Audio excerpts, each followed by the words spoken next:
আসসালামু আলাইকুম। আজ আপনাদের জন্ডিস সম্পর্কে আলোচনা করব। একটি উপসর্গ যা শরীরের বিলিরুবিন নামক পদার্থের অতিরিক্ত উপস্থিতির কারণে হয়ে থাকে। এর ফলে ত্বক, চোখের সাদা অংশ ও প্রস্রাব হলদে রং ধারণ করে।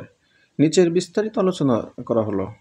জন্ডিসের কারণ: লিভার সমস্যা একটি কারণ, hepatitis B, A, C, cirrhosis, fatty liver, alcoholic liver disease. 2 নম্বর, বাইল ডাক্ট বা গল ব্লাডারের সমস্যা, গলপ্লাথরি, বাইল ডাক্টে বাধা।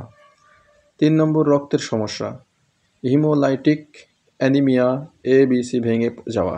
4 নম্বর, নবজাতকের ক্ষেত্রে নিউবর্ন জন্ডিস।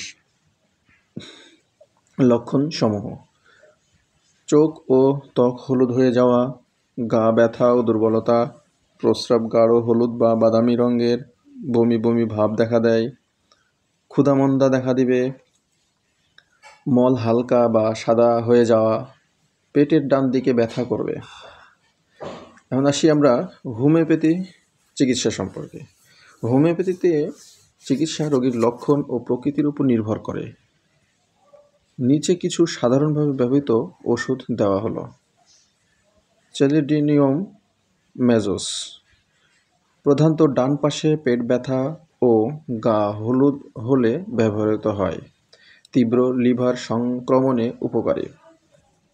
2 নম্বর, কার্ডুস ম্যারিয়ানুস ফ্যাটি লিভার ও হেপাটাইটিসের কার্যকর, বমি, দুর্বলতা এবং ডান পাশে ভারী ভাব হলে এই মেডিসিনটি ভালো কাজ করে।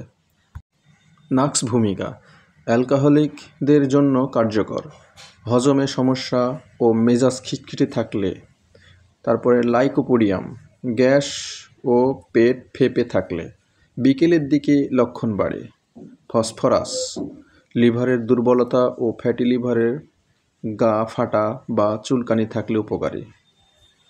সতর্কতা: হোমিওপ্যাথি চিকিৎসা শুরু করার আগে অভিজ্ঞ হোমিওপ্যাথি চিকিৎসকদের পরামর্শ নেওয়া উচিত। জন্ডিস যদি তীব্র হয় তবে প্রাথমিকভাবে রক্ত ও লিভার ফাংশন পরীক্ষা করানো জরুরি।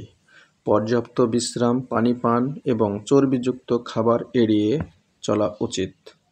এরকম বিভিন্ন রকমের পরামর্শ পেতে আমাদের চ্যানেলটি সাবস্ক্রাইব করে আমাদের পাশে থাকুন। নতুন নতুন ভিডিও আপলোড করার সাথে সাথে যাতে আপনার কাছে নোটিফিকেশনটি পৌঁছে যায়। ধন্যবাদ।